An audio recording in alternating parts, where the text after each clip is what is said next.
最近你在刷新闻的时候，会不会有一种很奇怪的感觉？不是某一条新闻会让你不安，而是所有的事情好像都突然挤到了一起。一边是利率，这段时间呢，你一定反复听到一种说法，市场在压12月美联储很可能会继续降息，而且这次呢，不是某一个人说的，而是很多机构、市场参与者都在如此预判。当你这边新闻还没有刷完，另外一边呢，又会跳出来一个更刺激的现实。特朗普丝毫不掩饰对现任美联储主席鲍威尔的不满，甚至已经公开谈到未来要重新调整美联储的人事安排。事情到这里已经够复杂了，可是现实呢，偏偏没有停下来。日本这边新上任的首相高市早苗在台湾相关问题上的表态，比过去更明显、更强硬。这并不是一句外交辞令，它已经在地区层面引发了一连串真实的反应。与此同时，俄乌冲突并没有结束，它只是暂时不在我们的头条，但并没有消失。你如果把这些事情一条一条看呀，好像是各自独立的，但一旦你把它们同时放在一条时间线上，就会突然意识到一件事：利率在往下走的同时，世界的不确定性并没有跟着下降。这正是很多人最近感到焦虑的真正的原因，因为我们的直觉会告诉我们一条老经验：利率下降，环境会宽松，宽松了，资产应该跟着涨。可是现在你面对的是一个错位的时代，钱可能慢慢变得便宜，但是秩序并没有因此变得更稳定。所以你会看到一个很危险也很普遍的现象：很多人在用过去的经验去理解一个已经变化了的世界。而今天这期视频呢，我想先帮你回答一个更基础也更重要的问题，就是在各国央行进入慢慢降息通道加地缘政治持续摩擦的时代，普通人的资产配置最容易在哪一步先走错？只要这一步想清楚了，那么后面我们再去看美股、A 股、港股、黄金、债券，很多纠结其实都会自动消失。为什么现在的市场会这么盯着12月美联储到底降不降息、降多少这件事儿？真的有那么利好吗？这段时间啊，你可能会看到12月降息的预期，并不是某一个大 V 突然拍脑袋说出来的，而是市场里非常多的机构的共同判断。也正因为这样，它才显得格外有分量。但是问题恰恰出在这里，很多人只记住了要降息，却忽略了这是一种什么样的降息。如果我们把过去几十年里面的降息周期简单的分一分，大致呢可以分成两种。一种是经济已经明显失速，企业扛不住了，就业出问题了，央行不得不踩一脚油门儿；另外一种呢是系统还在运转，但是压力已经明显的堆积，如果什么都不做，那风险可能会慢慢扩散。而现在这一轮更接近第二种，这是一种非常小心、非常克制的降息预期。你可以把它想象成什么呢？更像是医生在看体检报告的时候说，问题还没有到必须动手术的时候，但是你的指标已经开始不对劲儿了，让我们先把剂量调低一点儿，边走边看。这就解释了一件事：为什么现在大家在讨论降息的时候，语气里面其实是犹豫多过兴奋。因为这次降息不是为了制造一轮狂欢，而是为了防止出事儿。这里面呢有一个非常关键，但是很多人没有意识到的背景，就是现在这个世界欠的债已经太多了，国家要还债，企业要还债，家庭也要还债。债务本身并不可怕，可怕的是，一旦利率长期维持在高位，那整个系统对时间的容忍度会越来越低。所以我们会看到一个自上而下非常现实的选择：与其等某一环突然断裂，不如先慢慢把压力放出来，这才是慢慢降息真正的含义。也正因为如此，你一定要警惕一个思维惯性，把这一次的降息当成过去那种可以无脑做多风险资产的信号。在这种背景下，市场最先青睐的往往不是最刺激的资产，而是能在利率下降的过程当中稳定给出现金流，不需要讲太多故事的那一类。这也是为什么你会看到越来越多的资金呢开始重新讨论一件事儿，不是哪儿能翻倍，而是哪一类资产在利率慢慢下行的时候没那么容易出大问题。所以这一轮的降息，真正想解决的不是赚钱快不快的问题，而是一个更底层的问题，就是这个系统能不能在不出大事故的情况下，把时间给换回来。如果你先把这层逻辑给想明白了，那后面你再去看美股、A 股、港股、债券、黄金，很多分歧其实就会变得没有那么大了。接下来我们来说一个很多人最近特别关心，但是又特别容易被带节奏的话题，就是特朗普啊，最近已经把说要替换鲍威尔的人选都想好了。那美联储的主席真的是能被说换就换吗？美国那边的规则到底是怎么运作的？一个最基础的问题，鲍威尔什么时候会正常离任？美联储的主席并不是他想当多久就能当多久，他的主席任期呢是有明确的时间边界的。也就是说，就算什么都不发生，鲍威尔本来就会在一个明确的时间点走完他的主席任期。那么接下来这个问题就变得更加关键了，下一任是由谁来决定呢？答案是美国总统有提名权，但也不是美国总统点完名就能直接上任的，他必须要经过参议院的确认。而更重要的是，就算是美联储的主席换了，利率决策也不是他一个人拍板的。真正能决定利率的是联邦公开市场委员会，也就是我们经常说的 FOMC。这里面有很多委员，有不同的背景、不同的立场，他们的投票、博弈、拉扯，共同会决定最终的政策方向。换美联储主席可以说是影响一个方向感，但是很难做到立即改变节奏。这就是为什么美联储在过去的几十年里，就算遇到政治压力，整体运作方式依然相对稳定。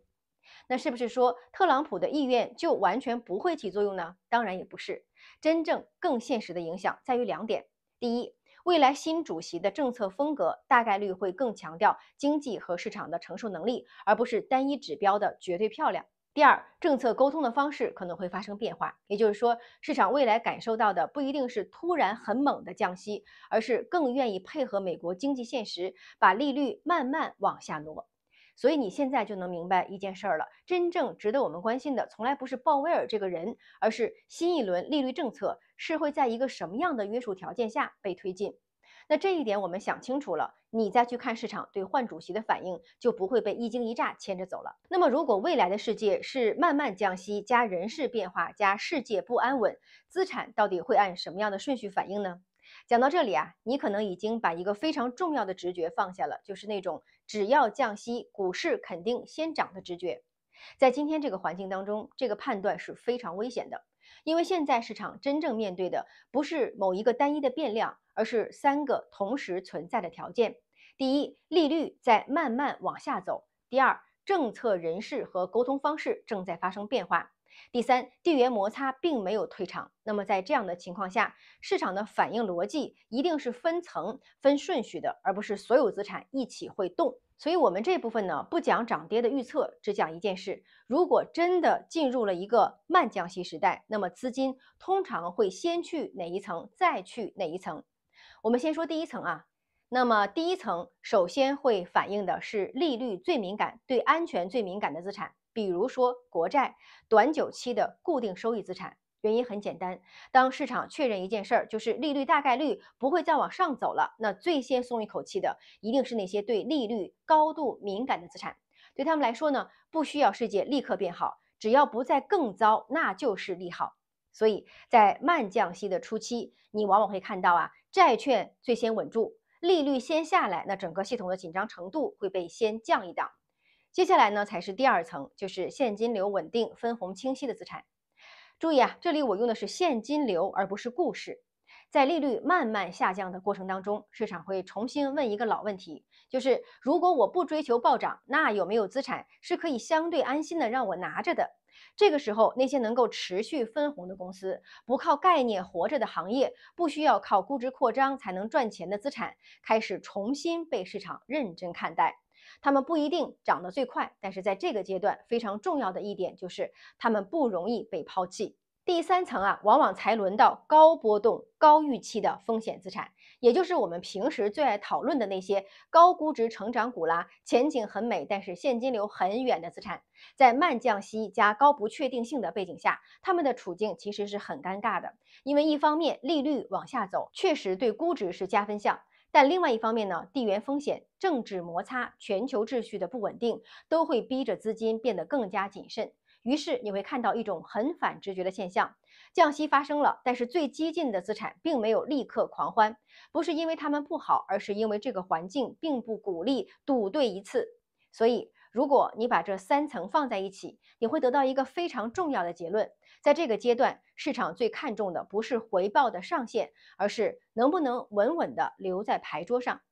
这也是为什么我反复强调一句话：现在最重要的不是选资产，而是站位置。你站在了哪一层，决定了你在面对波动的时候是感到焦虑，是感到可以观望，还是可以从容的等待下一步。在这个世界里，黄金、白银、日元到底是在对冲什么？接下来呢，我想先帮大家把一个非常常见，但是也很危险的误区给拆解一下。很多人一看到世界局势在紧张，那第一反应就是是不是我该买黄金了？这句话本身没错，但如果你不知道黄金到底是在对冲什么，那你很容易在一个本来应该稳定你情绪的资产上反复被情绪所反噬。所以这一段呢，我们先不谈买不买，我们先把这个逻辑给讲清楚。一个很关键的结论啊，黄金并不是在赌战争。你如果把黄金当成是打仗就会涨，不打就会跌的一种资产，那你几乎会在节奏上一定会踩错点儿。黄金真正对冲的有三件事儿，第一是货币信用的不确定性。当市场开始怀疑未来的钱还能不能按照我现在理解的方式运转，那黄金的存在感就会上升。那注意，这里是怀疑，而不是已经崩掉的情况。第二呢，是长期规则的不稳定，比如说全球秩序在重组，贸易规则反复变化，制裁和反制裁变成一种常态。在这样的环境当中，很多资产的定价逻辑会被一遍遍的打断，而黄金的好处就在于它不需要你相信任何一个规则一定长期有效。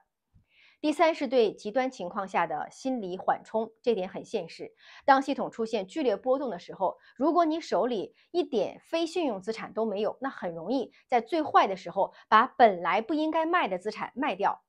黄金存在的意义往往不是为了赚那一段的涨幅，而是为了避免你在错误的时间做出错误的决定。那么白银呢？很多人会把白银当成便宜的黄金，这个理解我说呀对了一半儿。